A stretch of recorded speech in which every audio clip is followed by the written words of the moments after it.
Oke, Assalamualaikum warahmatullahi wabarakatuh. Selamat siang rekan-rekan semua, Bu Rini dan Bu Intan.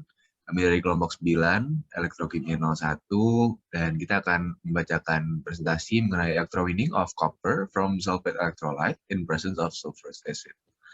Oke, mungkin perkenalkan kembali, saya Muhammad Sabilillah dari Metalurgi 2020. Di sini akan membacakan tentang introduction. Jadi electrowinning ini merupakan salah satu metode dari elektrometalurgi, yang mana tujuannya adalah untuk memisahkan logam atau mengekstraksi logam dari larutan garam atau larutan elektrolit. Dan pada electrowinning tembaga, proses elektrolisis ini digunakan untuk mengekstraksi tembaga terlarut dari larutan elektrolitik menjadi padatan tembaga yang nantinya terkumpul pada katoda. Tembaga ini pada electrowinning ini mudah larut dalam larutan asam, termasuk larutan asam sulfat, nitrat, serta klorida. Dan proses ekstraksinya menggunakan electrowinning adalah cukup mudah karena sudah dilakukan secara komersial sejak akhir abad 19. Mungkin berikutnya akan dilanjutkan oleh rekan saya. Ya, perkenalkan kembali Elsa dari Teknik Metalurgi dan Material Angkatan 2020. Di sini akan menjelaskan tentang metode yang dipakai, yaitu menggunakan konsep elektrolisis dengan memanfaatkan energi listrik untuk memulihkan tembaga terlarut dari larutan menjadi tembaga solid. Dan di sini seperti elektrolisis biasanya kita memakai dua elektroda, yaitu elektroda positif yaitu anoda. Anoda di sini yang kita pakai ada grafit, bisa juga dengan lead alloy. Lead alloy ini merupakan paduan timbal, yang dimana sifatnya itu elektroda inert. Karena inert, jadi di anoda ini terjadi reaksi oksidasi, yang mana tepatnya reaksi oksidasi air. Reaksinya H2O menjadi 2H plus setengah O2 plus 2 elektron. Di sini dihasilkan gas oksigen dan elektron, di mana elektronnya nanti akan mengalir ke katoda. Lalu di katodanya kita menggunakan stainless steel sheet itu tuh isinya ada koper, nanti terjadi reduksi dari ion kopernya sendiri, dan di mana reduksi ini juga terjadi dari larutan elektrolit yang dipakai itu ada CuSO4, ada reagennya juga tembaga 2 sulfat, ada asam sulfat, dan ada air yang sudah distilasi 2 kali. Nah, nanti reaksi reduksi dari elektrolitnya ini, yaitu Cu2 aqueous plus 2 elektron akan berubah menjadi Cu solid yang nantinya akan mengendap di katodanya. Di sebelah kanannya itu ada dua gambar. Yang pertama itu ada ilustrasi dari elektrolisisnya itu sendiri, lalu yang di sebelah kanannya itu ada urutan elektroda potensial reduksi elektroda standarnya, yaitu bisa dilihat kalau misalkan lead itu berada di atas koper dan hidrogen juga berada di atas koper, di mana makin ke bawah elektroda standarnya maka makin mudah pula elektron yang dapat diterima. Kalau elektron mudah diterima itu menandakan electrowinning yang akan terjadi dari metal tersebut semakin mudah. Next. Ini reaksi yang terjadi di anoda H2O menjadi 2H plus setengah O2 plus 2 elektron. Katodanya Cu2 plus 2 elektron menjadi solid Cu. Lalu reaksi keseluruhannya menjadi Cu2 plus aqueous plus H2O liquid menjadi Cu solid plus 2H plus setengah O2. Kalau dibulatkan angkanya jadinya 2 CO2 plus aqueous plus 2H2O liquid jadi 2 Cu solid plus 4H plus O2. Nah, di sini reaksinya berlangsung selama 2 jam dengan temperatur suhu ruangan 30 derajat dengan sumber arus yang digunakan dengan kapasitas maksimum arusnya 4 ampere dan 30 volt. Next.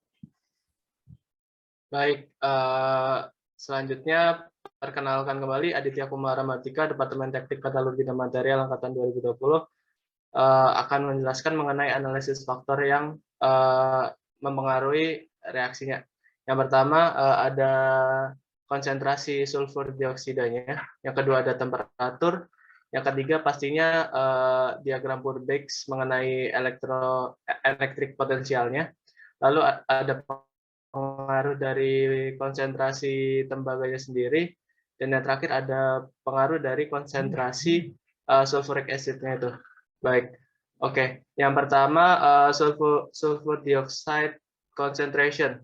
Nah, sulfur dioxide ini berfungsi sebagai reagen, yang mana reagen ini nanti akan menyebabkan reaksi kimia tersebut terjadi. Nah, di sini dapat dilihat sewaktu konsentrasinya masih nol, itu voltase dan anoda potensialnya membutuhkan voltase yang sangat tinggi. Begitu pula dengan grafik yang kanan adalah pengaruh power consumption terhadap concentration.